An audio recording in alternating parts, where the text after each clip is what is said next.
Welcome back to my vlog. Ito nga pala nag-iisang barbero na, vlogger pa. Ito ang mga gupitan ng buy and sell basket. Okay. Siyempre, bago ang lahat, shoutout muna tayo kay Barberong Rider, Miles John Wrights.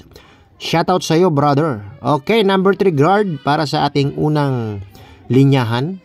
Itong magsisilbing top on the top ang ating ang ating taas. Okay, 1.5 na guard ang ating unang linyahan sa gilid. Okay, so pagkatapos ng 1.5 ay isunod natin ang linyahan na. Ito na ang guideline natin.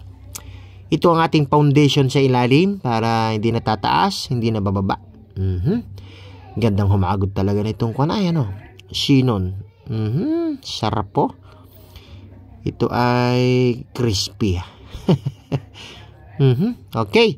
So, lining na tayo dito sa temple para medyo makita na natin yung konting forma ba. Number 1 guard para sa aking blending. So, dito ay tansyahan muna tayo kung hanggang saan ang taas ng ating basket. Kung hanggang saan yung linis ng gilid. Okay. Ngayon ay sunod natin ang 0.5. Ito ay 0 close na. Tama ba yun? Naka-0 ito. So, open up ng konti. Tapos ay halfway tayo. Para itong gilid-gilid na ito, ilinisin na natin. Okay. So, nakikita nyo, medyo lumiliwanag na siya. Ano? Balik tayo sa 0.5 para tanggalin yung mga dark spot na ito sa gilid. Pag ito ay medyo nakikita na natin sakto na ang blending. So, number 1 guard tayo para dito sa temple niya. I-blend na natin itong 0.5 at number 1 guard. Okay. So, dito na tayo. Gawa na tayo ng angel's cut. Dahan-dahan lang tayo dito. Baka medyo tumaas ang ating lever's cut. Tirahin na natin sa gilid to.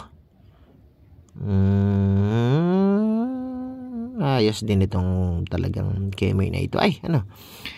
Ang buhok ng customer ay medyo parang may makapal bang kwan. Medyo ma-dark spot. Pero kailangan pa rin diskarte yan ng gupit ni bossing ay. Okay, same process tayo. Pakita ko lang sa inyo mabilisan. 1.5 tapos ay guideline na tayo sa ilalim. Linisin na natin to. Okay. Pagka malinis na yan ay level cut din tayo sa kabila naman. Pakita ko sa inyo. Talim talaga ng kimay na ito. Ay, number 1 guard para sa ating blending. Ito yung magsisilbing taas ba. Ito yung mag-guide sa atin. Ano yun? Okay, ito ay 0.5 naman. Pagkatapos natin mag-halfway para makita natin yung blending na. Medyo umaganda ng likuran, no?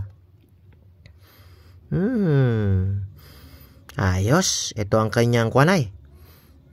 Makapal na medyo napatagal din si bossing. Mabilis umaba ang buhok niya. Siguro mga 2 linggo lang ito ay. Ito medyo makapal at medyo ang kanyang ulo ay medyo medyo pagkadapil ba.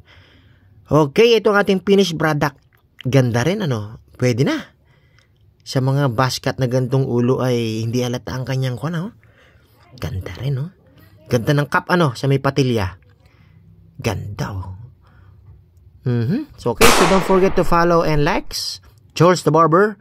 Thank you, Lord.